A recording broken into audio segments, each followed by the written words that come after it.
اعوذ باللہ من الشیطان الرجیم بسم اللہ الرحمن الرحیم رب اشرح لی صدری ویسر لی امری واحلل عقدۃ من لسانی یفقهوا قولی واجعل لی وزیرا من اہلی رب زدنی علما رب زدنی علما رب زدنی علما آمین۔ بسم اللہ الرحمن الرحیم، سورہ آل عمران آیت نمبر 111 ہے۔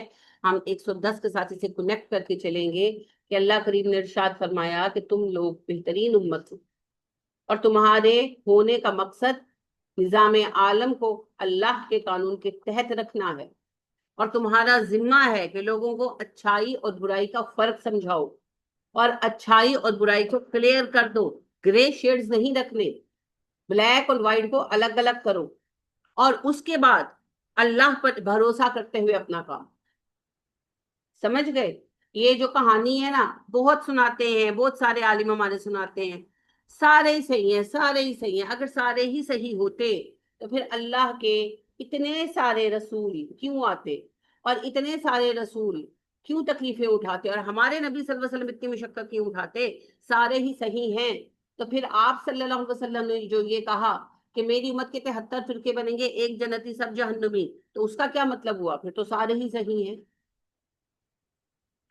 نہیں، فرقہ واریت اٹ سیلف حرام، حرام کام کرنے والا کوئی بھی صحیح نہیں ہو سکتا۔ ابھی آپ پیچھے پڑھ کر آئے نا، آیت نمبر 109 تک یہی موضوع پڑھا نا، کہ جنہوں نے اسلام کے بعد فرقے بنا لیے، جب وہ مریں گے تو فرشتے ان سے کہیں گے کہ یہ حال ہے تمہارا کہ اسلام لانے کے بعد کفر کرتے تھے، اب مزہ چکھو عذاب پر۔ نہ اللہ معاف کرے گا اور نہ اللہ نظر ڈالے گا۔ تو یہ فرقہ واریت پر بات ہو رہی ہے۔ فرقہ واریت قرآن کے باقاعدہ موضوع ہے، جس کی ساری آیتوں کو لوگ سائڈ پہ کر دیتے ہیں، بالکل نہیں پڑھاتے، اور جھوٹی روایت سناتے ہیں، جھوٹی، حقیقی نہیں، جھوٹی، کہ نبی صلی اللہ علیہ وسلم نے کہا کہ میری امت میں فرقے بننا بھی باعث برکت ہوگا۔ بالکل نہیں کہا، نبی صلی اللہ علیہ وسلم پر بہتان ہے، بہت بڑا بہتان ہے۔ نبی کریم صلی اللہ علیہ وسلم نے واضح طور پر یہ کہا کہ یہود کے 71 فرقے بنے، ایک جنتی سب جہنمی، ان میں سے باقی۔ عیسائیوں کے 72 بنے، ایک جنتی اور سب جہنمی۔ تمہارے 73 بنے گے، 73، ان میں سے ایک جنتی سب جہنمی۔ اور آپ پتہ کیا کہتے ہیں؟ 73 فرقے تو بنے ہی تو لیجیٹیمیٹ ہے، یعنی کہ لیگلی جائز ہے۔ نبی صلی اللہ علیہ وسلم نے جواز دیا تھا، آپ نے تو وارننگ دی تھی، آپ ان کی وارننگ کو جواز بنا کر بیٹھے ہوئے ہیں۔ اللہ پاک ارشاد فرماتے ہیں، اے نبی صلی اللہ علیہ وسلم، جنہوں نے دین کو ٹکڑے ٹکڑے کر دیا، آپ کو ان سے کوئی واسطہ نہیں، ان کا معاملہ اللہ کی طرف۔ تو بالکل فضول بات کہتے ہیں آپ، جھوٹ بولتے ہیں آپ کے ساتھ۔ اور سب سے اہم بات یہ ہے کہ نبی کریم، یہ باتیں اپنی جگہ عقیدے کے حساب سے بہت امپورٹنٹ ہے۔ اس کے بعد ایک لاجیکل کوشچن ہے کہ نبی کریم صلی اللہ علیہ وسلم کی وفات کے بعد 600 سال بعد 4 لوگ اٹھتے ہیں اور کہتے ہیں کہ ان 4 اماموں کو آپ نے فالو کرنا ہے، کس بہاف پر؟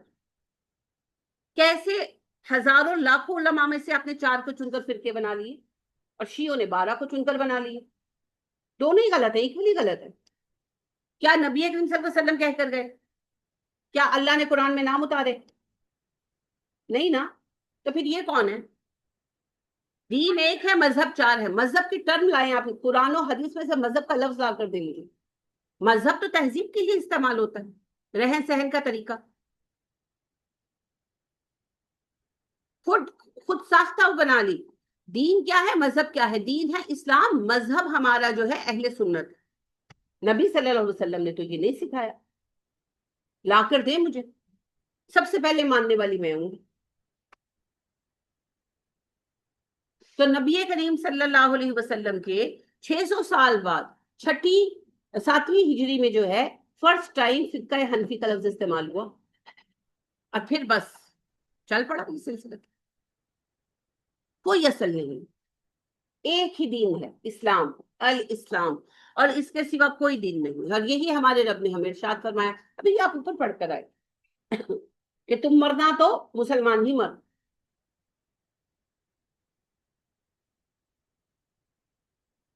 کہاں لے کر جا رہے ہیں یہ ہمیں؟ وہ جملہ تو جو ہے ان کا ہے محمد علی انجینئر صاحب کا، مگر ہے بڑا صحیح.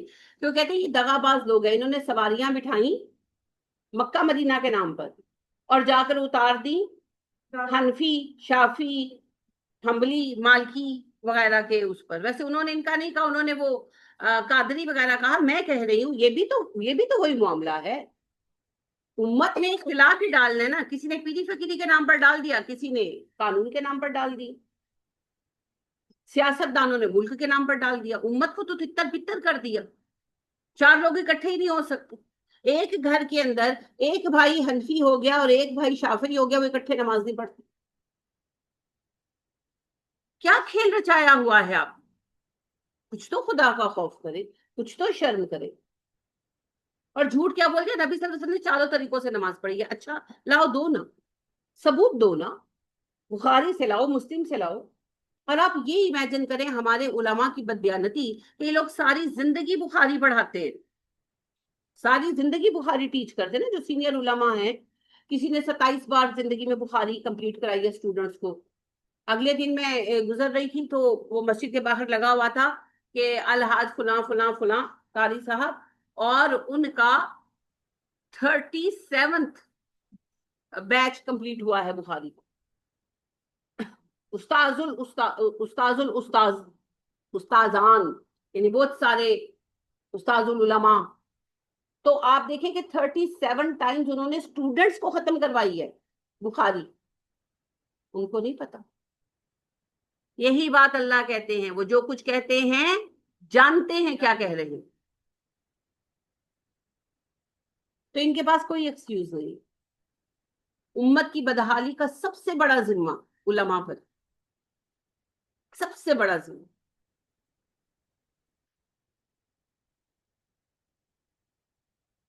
تو اقبال کہتے ہیں یہ امت خرافات میں کھو گئی، حقیقت حکایات میں کھو گئی. آپ کو پتا ہے یہود کا ڈاؤن فال کیسے ہوا؟ توریت کو چھوڑ دیا، کس سے کہانیوں کی کتابیں پکڑ لی. ان کے ہاں بھی بڑی ہیں جیسے ہمارے ہاں ہیں. پھر عیسائیوں نے بھی یہی کیا، انجیل چھوڑ دی، کس سے کہانیاں پکڑ لی. ہندوؤں کا بھی یہی معاملہ ہے. ہندوؤں کی جو اصل کتابیں ہیں وہ تو وید ہیں، ویدے نہیں پڑھتے. وہ آپ دیکھیں کرسچن کے، آپ ان کے کبھی نوٹس کریں نا تو وہ کرسچن کے قصے سنا، کس سے کہانیاں جیسے ہمارے یہاں جو خود یہ مانتے ہیں کہ کرسچن کے مرنے کے بہت سال بعد لکھی گئی. جو کرسچن دے کر کیا گئے گیتا، گیتا گیتا نہیں پڑھیں گے، کرسچن کی کہانیاں پڑھیں گے، ہے نا. اسی پر سارا زور ہوگا. یہی ہم کر رہے ہیں. ہر امت ایک جیسی غلطیاں کرتی ہے. آپ کو کیا لگتا ہے کہ برے صغیر جو اتنا مہذب علاقہ رہا، آپ دیکھیں یہ ٹیکسلا، موہنجو دڑو، ہڑپا کے آثار 8,000 سال قدیم ہے. جتنی قدیم مصری تہذیب ہے اتنی قدیم وادی سندھ کی تہذیب. اور آپ آج بھی جا کر دیکھیں کتنی عمدہ تعمیریں انہوں نے کر رکھی تھی، کتنے مہذب لوگ تھے. 8,000 سال پہلے ان کی نالیاں کور تھی. تو ان لوگوں میں نبی نہیں آیا ہوگا، یہ کیسے ہو سکتا ہے؟ بہت آئے ہوں گے بھائی، بہت آئے ہوں گے. تو ان لوگوں نے بھی اصل کتابوں کو چھوڑ دیا. اس گئے گزرے حال میں بھی ان کی کتابوں میں توحید کی آیات موجود ہے. آپ دیکھیں آج بھی ان کی وید بتاتی ہے کہ تصویر نہیں بنانی، بت نہیں بنانا، پوجا تو بہت دور کی بات ہے، بنانا ہی حرام ہے. وہ بھی اپنے اس کے اگینسٹ چل رہے ہیں. یہ نہیں کہ وہ اس کے اوپر چل رہے ہیں اپنی جو ان کی مذہبی کتابیں، لیکن وہ اصل کتابیں پڑھتے ہی نہیں، کس سے کہانیاں. یہی معاملہ ہمارا ہو گیا. ہماری اصل کتاب قرآن اور حدیث ہے. قرآن و حدیث کو چھوڑ کر ہر گھر میں آپ کو بابوں کی کتابیں مل جائیں گی. کشف المحجوب، مہر منیر، پتہ نہیں کون کون سے، فضان سنت، یہ جو تبلیغی جماعت والوں کی ہے کیا ہے، فضائل اعمال، اور پتہ نہیں کتنی ہے بھائی. سوال صرف اتنا ہے، آپ کو قرآن سے کون سی چیز بے نیاز کر سکتے؟ میری ایک عزیزہ ہیں تبلیغی جماعت کے ساتھ ہیں، ٹھیک ہے، مجھے اس سے کوئی اعتراض نہیں. ملاقات ہوئی ایسے ہی تو بات ہونے لگی تو میں نے کہا کہ آپ، کہنے لگی کہ میں کلاس میں جاتی ہوں. میں بڑی خوشی، میں کہا بہت اچھی بات ہے، کیا پڑھی؟ کہتی حدیث. میں اور خوش ہوئی کیونکہ قرآن تو پھر تھوڑا لوگوں میں ذہن ہے، حدیث کا تو ذہن ہی نہیں ہے. حدیث پڑھنے تو آتا ہی کوئی نہیں ہے بھائی. تو لہٰذا میں نے بڑی خوشی ہوئی، مجھے دلی خوشی ہوئی. تو میں نے کہا اچھا کون سی کتاب پڑھ رہی؟ کہتی فضائل اعمال. اب مجھے بتائیں فضائل اعمال کس کیٹیگری میں حدیث کی کتاب ہے؟ کسی کیٹیگری میں فال کرتی ہے؟ خیر، میں نے اچھا نہیں سمجھا ان کو ایسے کہنا، میں نے کہا اچھا چلیں فضائل اعمال کی چھوٹی سی کتاب ہے، تو کیونکہ انہوں نے مجھے کہا کہ 4 سال ہو گئے ہم نے کلاس جوائن کی، تو میں نے کہا وہ تو چھوٹی سی کتاب ہے، تو کہتے ہیں وہ ختم ہوتے ہیں پھر شروع کر لیتے ہیں۔ وجہ وجہ بتائیں نا مجھے، یہی کھیل فیضان سنت کا ہوتا ہے۔ فیضان سنت ایک تو اتنی موٹی ہے، یہ جو بریلوی ہمارے بہن بھائی ہیں، پھر وہ ختم ہوتی پھر دوبارہ شروع کر لیتے ہیں۔ کیوں؟ کیوں قرآن کیوں نہیں پڑھتے؟ اصل تک نہ پہنچ سکتے، الجھایا ہوا ہے، الجھایا ہوا ہے۔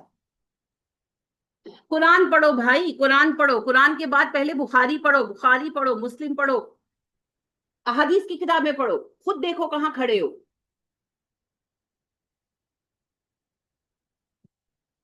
پتہ نہیں دو ان کے سٹینڈرڈ بنا دیے ہیں اور عوام میں وہ دوسرے کتابوں کو عام کر دیا ہے۔ اگر اللہ مجھے اختیار دے، آپ یقین کریں یہ ساری کتابیں جلوا دوں اور ان کی اشاعت پر پابندی لگا دوں، چھپنی نہیں چاہیے۔ اللہ کہہ دے کہ ہر چیز کا مالک میں ہوں، یہ اپنی کہانیاں سنا دے۔ انا للہ و انا الیہ راجعون۔ تو آج ہمارے زوال کا سبب کیا ہے؟ ہمارا اختلاف، سب سے بڑا سبب اختلاف۔ کہاں ہے امت؟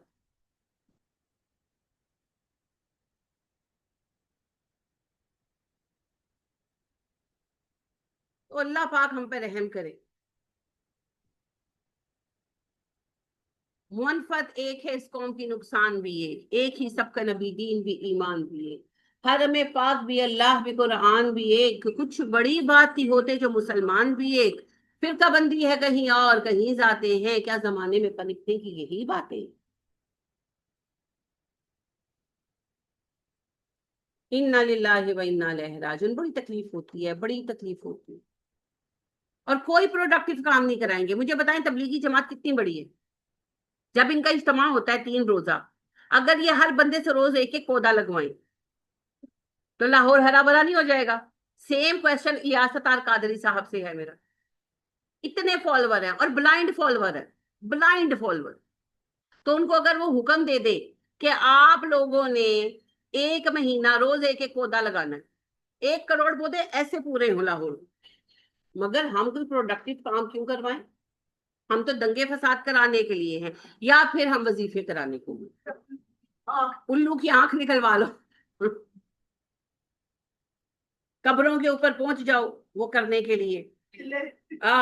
وہ میں نے ویڈیو دیکھی، پتہ نہیں اب وہ کون لوگ تھے، تو وہ قبر پہ کھڑے ہیں اور وہ ڈفلیاں لے کر، ایک پیر صاحب، بڑے پیر صاحب کی سارے قبر ہوگی، تو ایک جو ہے وہ کھڑے ایسے ایسے جھوم رہے ہیں، وہ سینٹرل تھے، باقی ان کے ساتھ پوری ٹیم ہے، انہوں نے ڈفلیاں پکڑی ہیں، بجائی جا رہے ہیں، لکھا ہوا تھا آج پیر صاحب نے قبر سے اٹھا کے ہی جان کے۔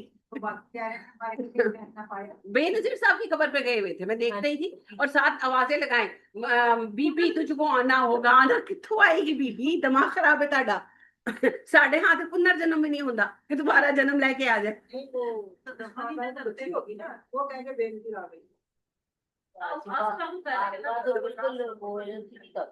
ابھی کچھ دنوں پہلے میں نے دیکھا کہ کسی نے ریکارڈنگ لگائی ہوئی تھی، کسی ایک بندے نے قبرستان میں نا اپنے کسی واقعے کی قبر کے اوپر اسپیکر لگا دیے اور وہ سولر پینل لگا دیے، سارے قرآن چلتا ہے، اور اب اس کے دیکھا دیکھی 5 لوگوں نے اور لگا دیا۔ فائدہ ہے اس سے، بیٹا درخت لگا، کوئی فائدہ نہیں ہے جی، گناہ ہے، بدعت ہے۔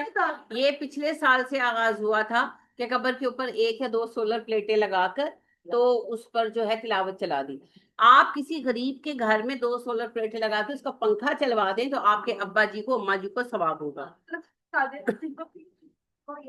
درخت لگا دیں، سولر پلیٹیں اچھی خاصا خرچہ لیتی ہیں، کسی غریب کا بچہ سوئے گا، اس کو گرمی نہیں لگے گی تو آپ کو ثواب بھی ہوگا۔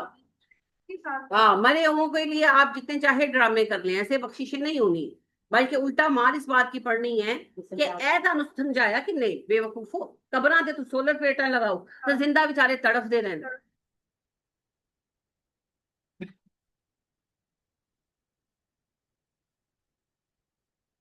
یہ 1 سیکنڈ انہیں کہ میں کلاس کے بعد کال کرتی ہوں۔ چلیں بند ہو گیا، اگر آ گیا تو کہہ دیجیے. تو بالکل ان چکروں میں نہ پڑے. لَن يَضُرُّكُمْ إِلَّا أَذًى، اذا پڑھا جائے گا وقت کی صورت میں، پڑھا جائے گا.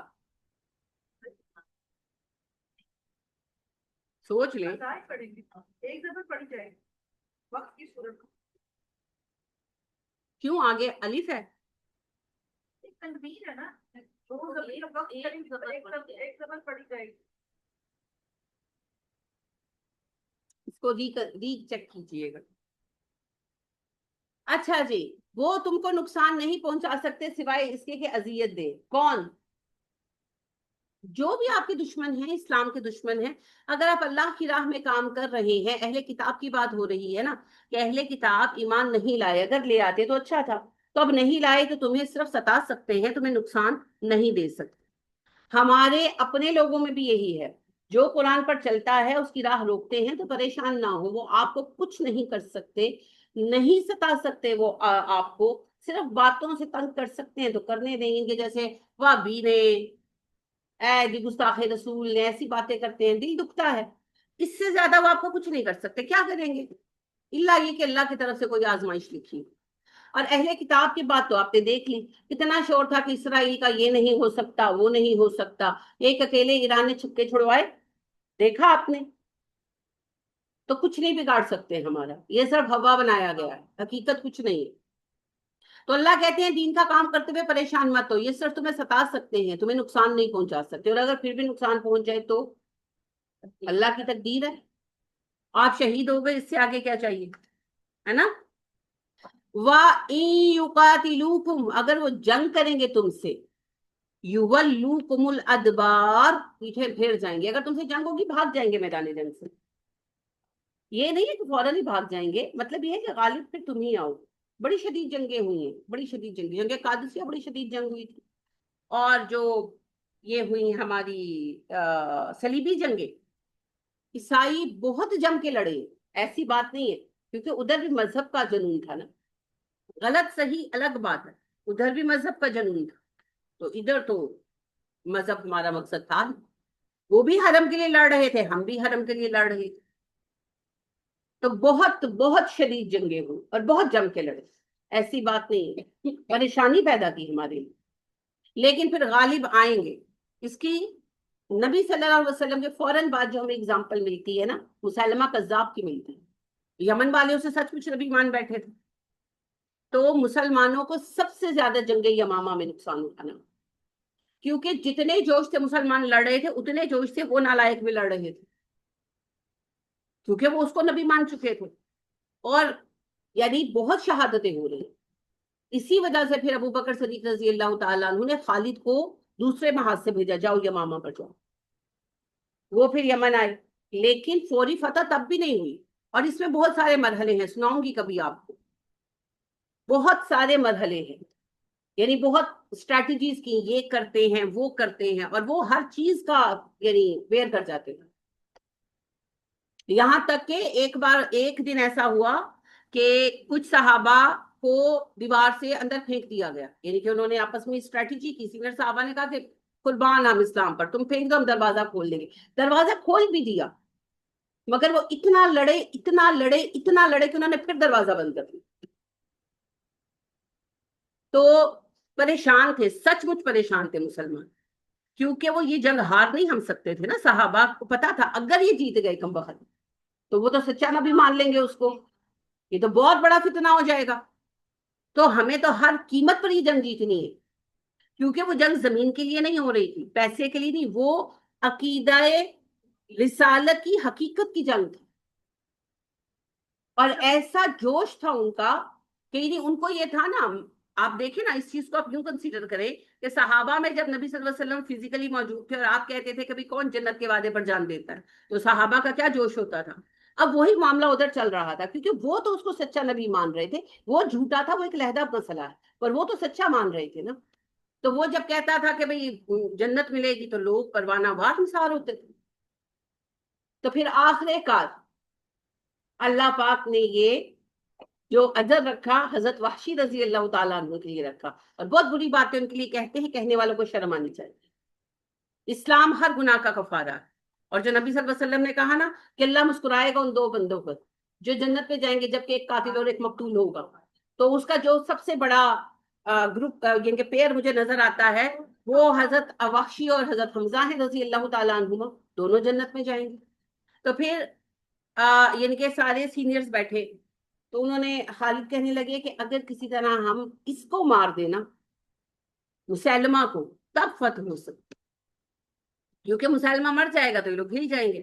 تو مسلمہ تو باہر آتا ہی نہیں تھا، لڑنے کے لیے نہیں آتا تھا کمبخت، صرف وہ صبح شام وزٹ کرتا تھا فصیل پر۔ تو پھر حضرت واشی نے کہا یہ کام میں کرتا ہوں۔ پھر انہوں نے ایک آدھ دن نظر رکھی کہ کس ٹائم آتا ہے، کدھر سے گزرتا ہے، اپنے لیے انہوں نے صحیح جگہ ڈھونڈی کہ جہاں سے وہ حربہ مارے۔ تو شام کے وقت وہ نکلا، چاند نکلا ہوا تھا، تو انہوں نے پھر نیزہ تاک کر مارا اور وہ کمبخت مرا۔ تو وہ کہا کرتے تھے کہ میں نے اپنے نیزے سے دنیا کے بہترین بندے کو مارا تھا، حضرت حمزہ رضی اللہ تعالیٰ عنہ، اور اسی نیزے سے میں نے دنیا کے بدترین شخص کو مارا، مسلمہ کذاب۔ اس کے بعد فتح ہوئی۔ تو ایسا نہیں ہے کہ فتح آپ کو تھالی میں رکھی ہوئی مل جائے گی، لیکن فائنلی وہ بھاگ جائیں گے اگر ہم استقامت دکھائیں گے تو۔ استقامت شرط، اور اگر استقامت نہیں دکھائیں گے، دو جنگیں ہیں ہماری آگے پیچھے، بدر میں استقامت دکھائی، بھاگ گئے پھر، اور احد میں غالب آ چکے تھے مگر ہل گئے تو ہار گئے۔ سبق سکھایا اللہ نے، پریکٹیکل سبق سکھایا۔ اصول وہی رہے گا، استقامت دکھاؤ گے کامیاب ہو جاؤ، اگر استقامت نہیں دکھاؤ گے بھاگ جاؤ گے تو ناکام ہو جاؤ۔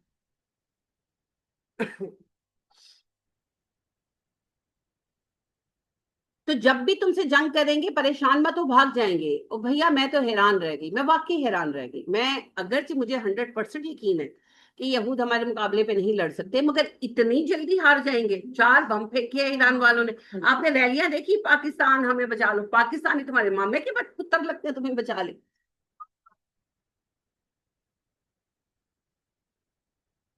لعنت اللہ علی الظالمین، ہم بچا لے۔ تو آپ دیکھیے کیسے پھر وہ نعرے لگائے اور کیسے پھر فریاد مچائی۔ تو یہ ہوگا، جنگ ہوگی تو عیسائی تو پھر تھوڑا لڑ لیں گے، یہ تو لڑنے کے لائق بھی نہیں ہے۔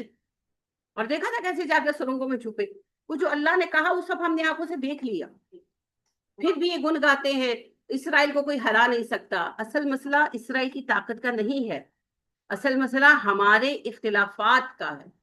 ہم لوگ کسی ایک پلیٹ فارم پہ جمع ہی نہیں ہو رہے، ورنہ ایسی کی تیسی۔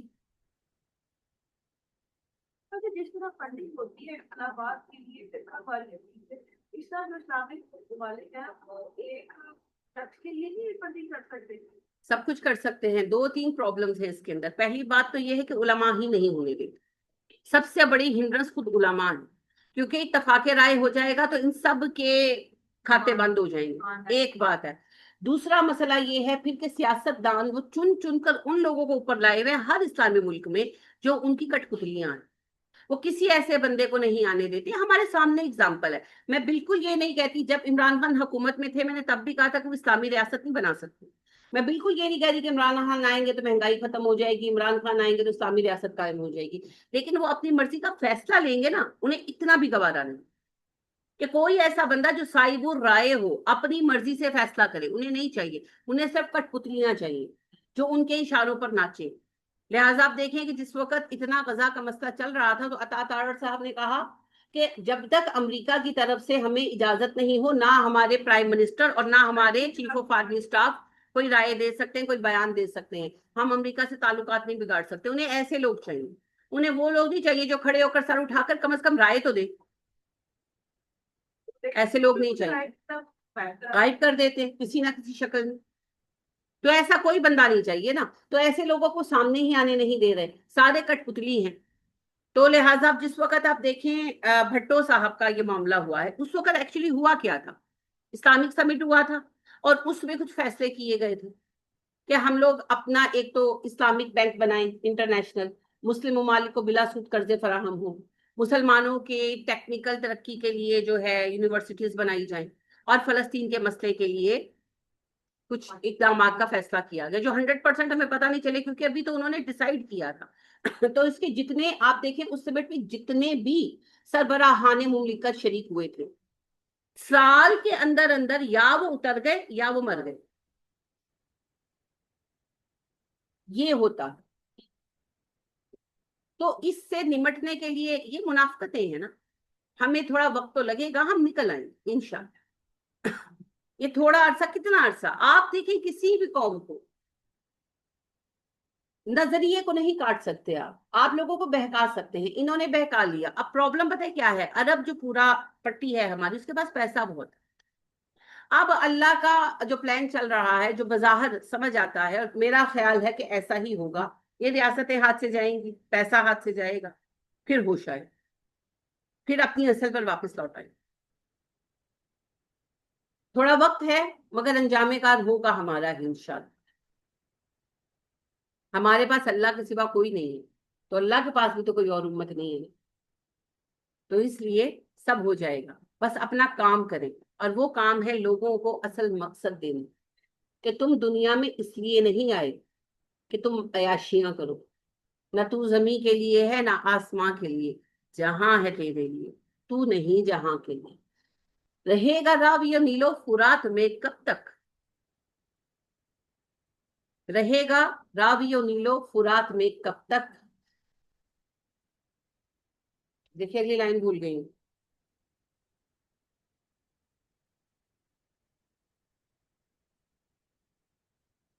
چلے یاد آتی ہے تو سناتی ہوں، ایک لفظ بھول گئی۔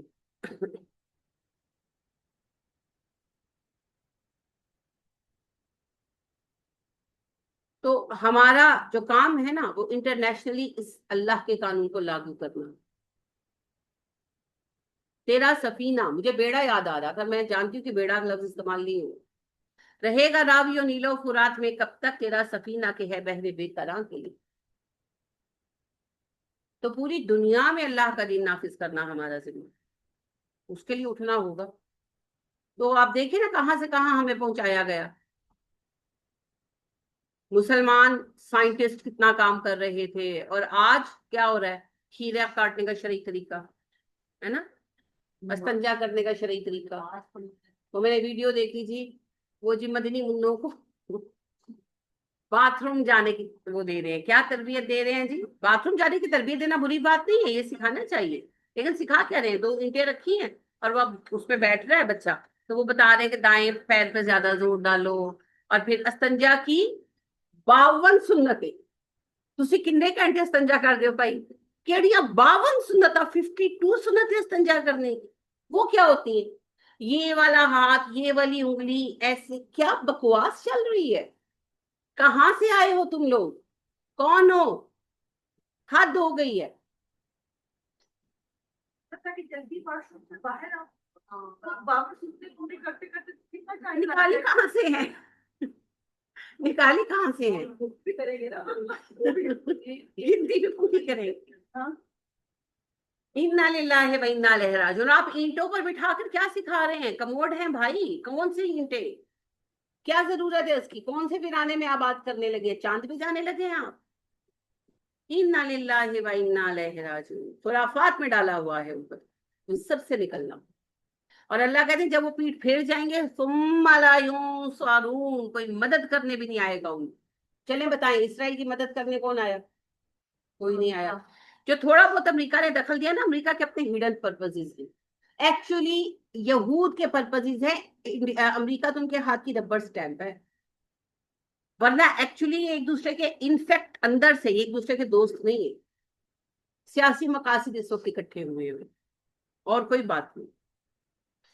تو اگر مسلمان واقعی کھڑے ہو جائیں، اکٹھے ہو جائیں، تو کوئی ان کی مدد کرنے نہیں آئے گا، کسی کی مدد کرنے نہیں آئے گا جس کے خلاف مسلمان اکٹھے ہو جائیں۔ یہ میں آپ کو سیریسلی کہہ رہی ہوں، مسلمانوں سے دشمنی کوئی مول نہیں لینا چاہے، خالی تجارت ہی بند کر دو بھائی، آپ دیکھیں کیا ہوتا ہے۔ لیکن مسئلہ یہ ہے مسلمانوں کو اکٹھا کون کرے؟ ہم نے اللہ کی حبل چھوڑ دی، بابے پکڑ لی، اب وہ کوئی کسی رخ جا رہا ہے تو کوئی کسی رخ جا رہا ہے۔ تو سب سے پہلے تو مسلمانوں کو متحد کرنا ضروری۔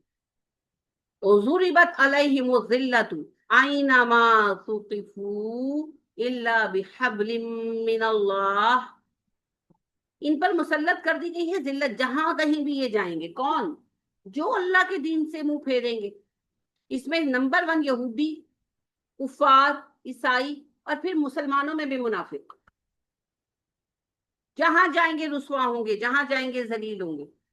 اچھا چلے، ایک دفعہ آپ غور کریں، یہود نے فلسطین پر قبضہ تو کر لیا، مگر کوئی نیک نامی، کوئی عزت کما سکے؟ خود یہودی بھی جو معتدل مزاج ہے وہ بھی اٹھ کر کہہ رہے ہیں کہ یہ ظلم کر رہے ہیں، تو لہٰذا ان کے ساتھ کسی کی دلی ہمدردی نہیں ہے۔ اچھا، یہود کو کوئی اپنے ملک میں رکھنے کو تیار ہے؟ کوئی نہیں ہے۔ یہ تو جان بوجھ کے ہمارے لیے تو مصیبت پیدا کی ہے نا، جان بوجھ کر۔ وہ کہتے ہیں نا، بلی دودھ پیے نا تو لڑکا دیتی ہے، تو عیسائیوں نے کہا ہم تو حرم لے نہیں سکتے مسلمانوں سے، تین نقل بھی رہ نہیں دینا، اینا دے سکتے یہودی پاؤ۔ یہ سب انٹرنیشنل سازشیں ہیں، وہ ان کے ساتھ چالے چلتے ہیں، یعنی کہ یہودی عیسائیوں کے ساتھ، عیسائی یہودیوں کے ساتھ، سب ایک دوسرے کو دھوکہ دے رہے ہیں، کوئی کسی کے ساتھ مخلص نہیں۔ اور ہمارے تو ویسے ہی جو ہے نا، اللہ رحم فرمائے، سارے نالائق بیٹھے ہوئے۔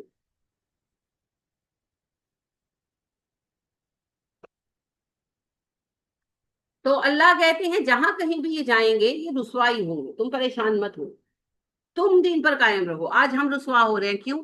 جو وہ کر رہے تھے وہی ہم کر رہے ہیں، ہم نے دین کو بکاؤ مال بنایا ہوا، اللہ اور رسول سے غداری کی ہے، تو پھر رسوائی تو ہوگی۔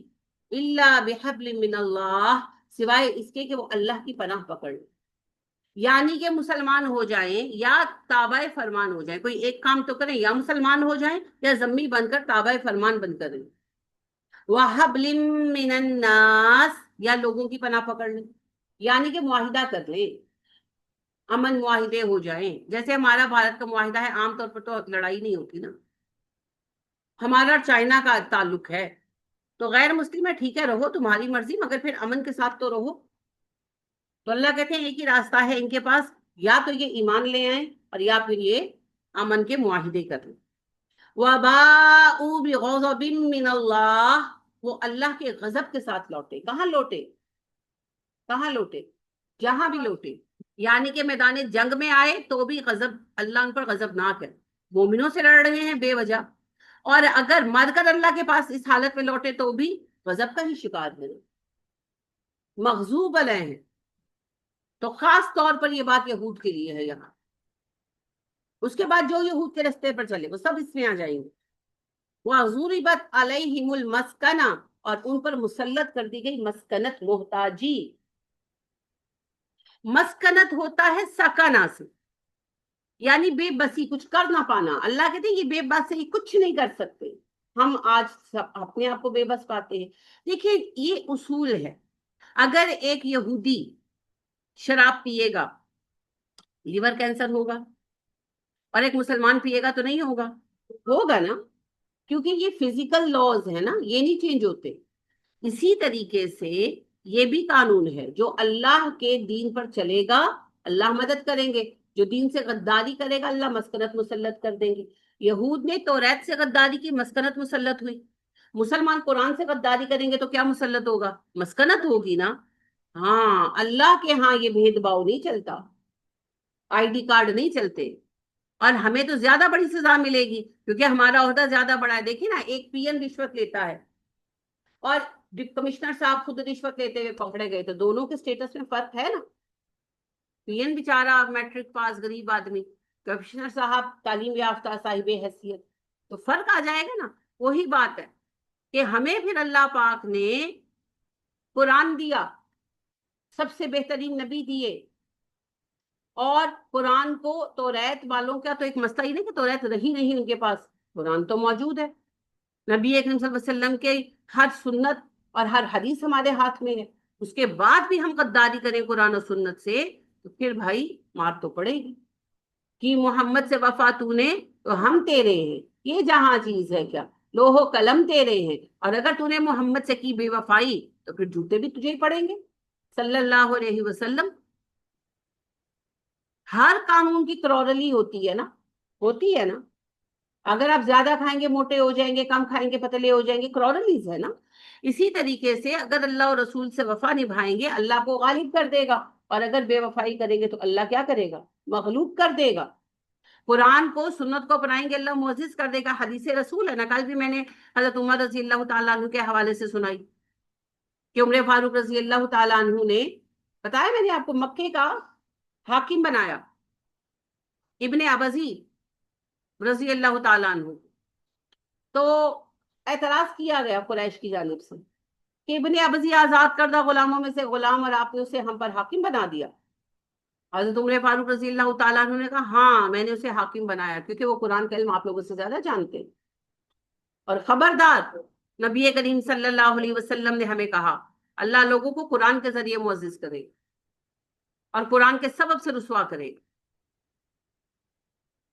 فلسطین میں جب معاہدہ کرنے کے تب بھی کہا تھا جب ابو عبیدہ لے کر آئے تھے نا آپ کے لیے ڈریس اچھا سا تو کہا کہ یہ پہن لیں آج کھانا ہے تو آپ ہمارے امیر ہیں تو پھر یہ لک ڈاؤن اپون کریں گے آپ کو حقیر سمجھیں گے. دوست عمر کو برا لگا تو انہوں نے کہا کاش ابو عبیدہ کوئی اور آیا ہوتا نا پھر میں بتاتا. صحابہ کو بھی پتا تھا لہٰذا انہوں نے ابو عبیدہ کو بھیجا کہ ابو عبیدہ کے سامنے نہیں بولیں گے سابق الاسلام ہے نا وہ. تو انہوں نے کہا ابو عبیدہ کپڑوں سے کچھ نہیں ہوتا. اللہ کے نبی صلی اللہ علیہ وسلم نے ہمیں کہا کہ اللہ قرآن کے ذریعے قوموں کو معزز کرے گا اور قرآن کے سبب سے قوموں کو رسوا کرے گا. اب جو قرآن کے سوا کہیں عزت ڈھونڈتا ہے وہ بے وقوف ہے. آپ کی عزت کیوں ہے؟ یعنی کہ آپ جب ابھی گئے پودے وغیرہ لگانے تو باجیاں باجیاں گا رہے تھے کیوں گا رہے تھے؟ شاید پہنا ہوتا ہے اسلام کا. قرآن کی وجہ سے پردہ کیا ہوا ہے بتایا ہم نے قرآن کلاس ہے ہم قرآن کلاس چھوٹی سی اسی سے آپ کو عزت دے رہے ہیں نا اور کیا ہے. ہم کون سا ان کو کوئی پیسے دے کر آئے ہیں. تو اللہ قرآن کے ذریعے عزت دیتا ہے. تو جب یہود نے توریت سے غداری کی یہود نے سزا پائی ہم غداری کر رہے ہیں قرآن سے تو پھر ہم کہاں سے عزتیں پائیں گے؟ ہم بھی تو مسکنت پائیں گے. لہٰذا جو جس حال میں پھنسا ہوا ہے اسے کوئی حل ہی نہیں مل رہا. مسکنت یہی ہے سمجھ ہی نہیں آ رہی کیا کریں انڈیویجول لیول پر بھی اور کولیکٹیو لیول پر. تو اللہ کی پناہ پکڑیں جی. اس کا حل ہے استغفار کی کثرت اور قرآن کو عام کرنا. ذالک بانہم یہ حال ان کا اس وجہ سے ہے کانوا یکفرون بآیات اللہ کیونکہ وہ انکار کرتے تھے اللہ کی آیتوں سے. یہود توریت کا انکار کیا توریت کو مانا انہوں نے اور پھر اس کے احکام پر عمل نہیں کیا بدل دیا توریت کو. پھر حضرت عیسیٰ علیہ السلام کے ساتھ جو کیا سو کیا اور پھر قرآن کا انکار کیا. یہاں پر اصل جو ان کا ہو رہا ہے ماضی کی بات ہو رہی ہے نبی صلی اللہ علیہ وسلم کے وقت کی بات ایکچولی نہیں ہو رہی. توریت کی غداری کی بات ہو رہی ہے. توریت کو مانتے تھے اور پھر حضرت موسیٰ علیہ السلام کے بعد آنے والے کتنے نبیوں کی جان لی انہوں نے. توریت کو مانتے تھے نا جب حضرت یحییٰ کو شہید کیا. توریت کو مانتے ہوئے زکریا علیہ السلام کو شہید کیا. توریت کو مانتے تھے دانیال علیہ السلام کو باندھ کر کنویں میں الٹا لٹک کر مرنے کے لیے چھوڑ کر چلے گئے کہ سسک کر مرے. یعنی نفرت اتنی تھی دل کے اندر. توریت کو مانتے تھے اور الیاس علیہ السلام کے قتل کا فتویٰ دیا تھا واجب القتل قرار دیا تھا. کس نے؟ خود علماء نے. یعنی بیت المقدس سے یہ فتوے جاری ہوئے تھے الیاس علیہ السلام کے فتوے کہ یہ واجب القتل ہے. الیاس علیہ السلام پھر عرب آئے تھے نبی صلی اللہ علیہ وسلم کے 7ویں 8ویں پشت کے دادا تھے ان کے پاس رہے پناہ رہے گزین رہے. یہ تو حالات ہیں ان کے کہ توریت کو مانتے ہوئے حضرت موسیٰ علیہ السلام کے بعد جو نبی آئے انہوں نے ان کو ستایا ایذائیں دی قتل کیا. اور آپ کو پتا ہے سلیمان علیہ السلام کے وقت میں کیا کیا داؤد علیہ السلام کے ساتھ کیا کیا. داؤد علیہ السلام نے لعنت بھی کی ان کے اوپر. اللہ نے خود کہا لعنت ہے ان کے اوپر داؤد کی زبان سے اور عیسیٰ کی زبان سے. اتنا ستایا تو داؤد علیہ السلام نے ان کے لیے بد دعا کی نا. اور سلیمان علیہ السلام کا معاملہ بھی آپ جانتے ہیں. اور طالوت جب نکلے وہ نبی تو نہیں تھے لیکن ان پر حاکم تو بنائے گئے تھے تو پھر کتنا ساتھ دیا ان کا مسلسل نافرمان. حالانکہ یہ وہ وقت ہے جو ان کا بہترین ٹائم تھا. بہترین ٹائم میں بھی ان کا کردار یہ تھا. تو اصل جرم کیا پھر بیان ہو رہا ہے؟ قرآن کا انکار نہیں. یہاں قرآن کی بات نہیں ہو رہی یہاں توریت کی بات ہو رہی. تو توریت کو تو آج بھی اپنی کتاب مانتے ہیں مگر اللہ کہہ رہے وہ انکار کر رہے. زبان سے ماننا اور عملی اقدامات کو قبول نہ کرنا جو آج ہمارا حال ہے. زبان سے ہم سب قرآن کو مانتے ہیں اللہ کی کتاب اور وہی بات ہے کہ 7 پارے بھی روز پڑھ لینے لیکن قرآن ماننے کی بات آتی ہے. ایک اگر آپ کسی خاتون کو کہہ دیں یہ نہیں کہ شادی کرانے کی بات نہیں کر رہی ویسے ہی آپ کہہ دیں یعنی فرض کریں کہ بحث ہو رہی ہے کہ بھائی بندے کو دوسری شادی کرنی چاہیے یا نہیں، تو آپ کہیں اللہ نے حق دیا ہے، چاہے تو کر سکتا ہے، دین کو بیچ میں نہ لاؤ، ہوگا نا یہ؟ اگر آپ وراثت کی بات، بچے باپ سے حصہ مانگ رہے ہیں اور آپ جواب دیں کہ بھئی اللہ نے وراثت کے سوا کوئی حق نہیں رکھا، تو کہیں گے دین کو بیچ میں نہ لاؤ۔ بہن بھائی لڑے میں بل نہیں رہے، آپ ان کو کہیں کہ بھئی قطع تعلقی حرام ہے، مر گئے تو بخشش نہیں ہوگی، دین کو بیچ میں نہ لاؤ۔ بیٹا باپ سے بدتمیزی کر رہا ہے یا بیٹی کر رہی ہے اور آپ سمجھائیں، تو آپ دین کو رہنے دیں، یہ ہمارے ذاتی معاملے، ہر معاملے میں بے پردہ پھر رہے ہیں ان کو کہہ دیں، یعنی جس معاملے میں بات کر لیں، تو پھر کون سے مسلمان ہیں؟ کس قرآن کو مانتے ہیں؟ کہاں مانتے ہیں؟ قرآن ماننا یہ تو نہیں ہے، قرآن ماننا تو وہ پھر ہے کہ نبی کریم صلی اللہ علیہ وسلم نے جب کہا کہ عورتوں پر پردہ فرض کر دیا گیا تو خواتین نے گھر جانے کا انتظار نہیں کیا، وہ جو نیچے ٹاٹ بچھائے ہوئے تھے وہ ٹاٹ سروں پر ڈال کر پردہ ہے۔ یہ ہے پھر اللہ کا حکم ماننا۔ اللہ کا حکم ماننا یہ ہے کہ جب آپ صلی اللہ علیہ وسلم نے اناؤنسمنٹ کرائی کہ شراب حرام کر دی گئی ہے، تو لوگوں کے ہاتھوں میں جو پیالے تھے لوگوں نے وہ پیالے پی نہیں لیے، انہوں نے وہ گرا دی۔ یہ ہے اللہ کا حکم ماننا۔ اللہ کا حکم ماننا یہ ہے کہ جب اناؤنسمنٹ یہ کرائی گئی نا کہ قبلہ چینج ہو گیا، تو کئی جگہوں پر اس حالت میں اناؤنسمنٹ ظاہر ہے فزیکلی ہوتی تھی، کوئی اس وقت یہ والے سلسلے تو تھے نہیں، تو جہاں جہاں پہنچے تو بعض جگہوں پر نماز کے دوران میں پہنچے اور دوران نماز لوگوں نے قبلے چینج کیے، یہ انتظار نہیں کیا کہ نماز پوری کر کے پھر پہلے پوچھیں گے اچھا قبلہ چینج کیا کیوں کیا، وجہ بتاؤ، اچھا نبی صلی اللہ علیہ وسلم نے منہ پھیر لیا، سب پوچھ کر پھر نہیں جہاں جس حال میں کھڑے تھے نبی صلی اللہ علیہ وسلم نے بھی یہی کیا، حکم آیا تو یہ نہیں آپ نے سوچا کہ اے نماز سے پوری کرا لو، آپ اسی وقت چل کر